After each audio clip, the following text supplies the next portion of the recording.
Welcome back to Joe's Son of Boxing. Lewis Crocker wins a unanimous but very, very close decision over Conor Walker. This was a 10-rounder, and the WBA Intercontinental belt, some trinket was on the line, never mind that. This was a very, very good fight that really kind of exploded from the 8th round onwards. Prior to that, it had been a good cat and mouse tussle. That is to say, I mean, both were up close. There was a lot of technical stuff going on. It wasn't a slugging match, although both guys were looking to land meaty shots. I have to say, I thought Walker won this fight 95-94. I had it 6 rounds to 4, but Walker had a point taken off for low blows in the 9th round. That's to take nothing away from Crocker. Crocker's undefeated, by the way. It was 19 wins, no draws, no defeats. Walker came in with 13 wins, 2 draws. Now, if you look at Crocker's recent form, if you look at Walker's recent form, 2 fights ago he fought Cyrus Pattinson, and Pattinson was, again, one of these, matchroom prospects, 6 wins, no draws, no defeats. And he retired after 8 rounds against Conor Walker. Walker just ground him down because Walker's engine and chin is really quite extraordinary to look at. I mean, he's stunning engine. He just will not stop walking forward and throwing punches. And he'll take full-blooded knockout power shots as well and not go anywhere. He might shake a little bit, but no sooner as he shook, then he's rattling and rolling forward again. He also had a good 3-round win over a guy called Lloyd Germain, who was another undefeated fighter, undefeated in 9 rounds, and that was earlier this year in January. But Crocker has shown some good form, recent form too. He beat Jose Felix. That was also in January, back into January this year.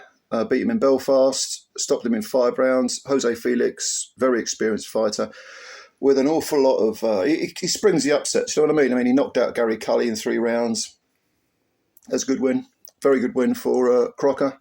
He also beat Tyrone McKenna, unanimous decision over 10. So he's really...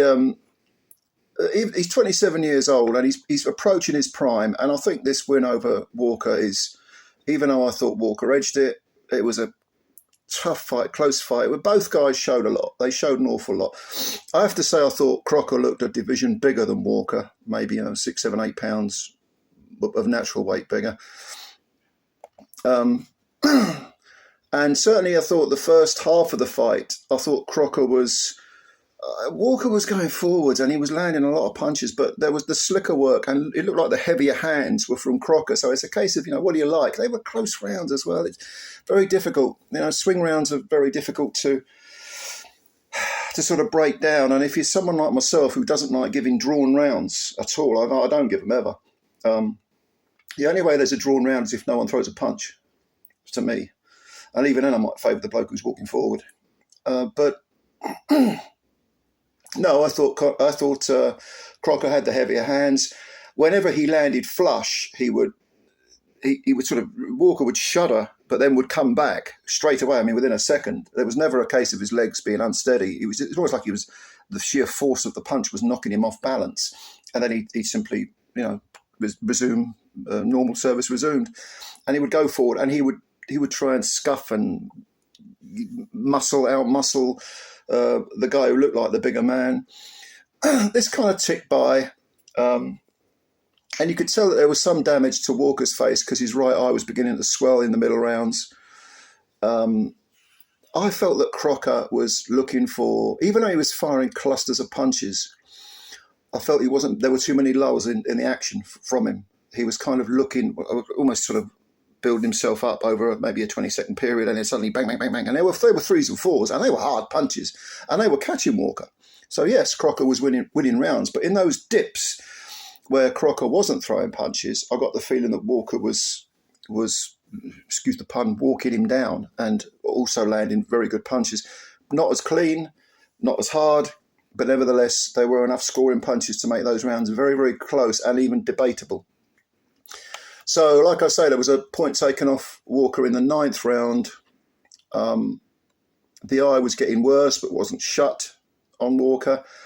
And in the 8th round, the fight that we'd hoped for, this explosion, suddenly erupted, because rounds 8, 9 and 10, it was just a tear up. It was just an absolute knockdown, drag 'em out, barn burner. Really, really fun to watch. Again, I know I'm repeating myself here, but Crocker at one point landed like 4 or 5 full-blooded hooks that landed bang on the target. And I don't know, Conor Walker just soaked him up and then laughed at him and walked straight back into the fire. It was amazing stuff. Certainly the rounds 9 and 10, unbelievable. If this had been a 12-rounder, God only knows what would have happened. But yeah, I have to say, I did think Walker aged it. But I'm like, no disrespect to Crocker. Walker's 29 now.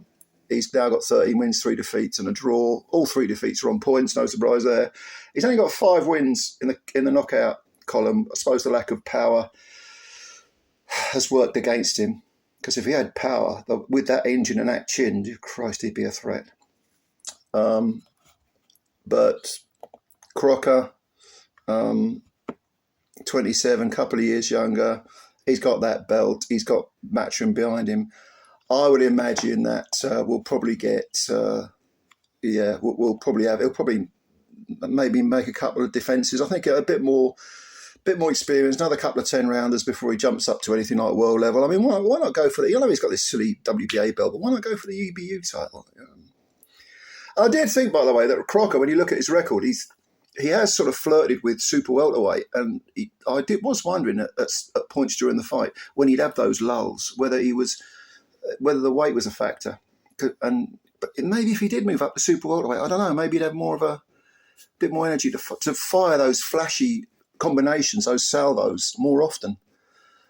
But having said all that, how about a rematch between Conor Walker and Lewis Crocker? I'd watch it. I think when you see this fight, you would too. But if you haven't seen this fight, go and watch it. It's on DAZN. But yeah, anyway, what did you think if you did see this fight? Let me know. Who did you think won, first of all?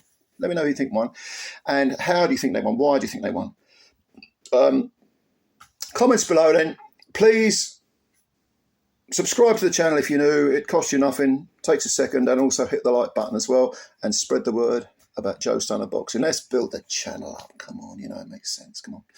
All right, ladies and gentlemen, I'll catch you later, and bye for now.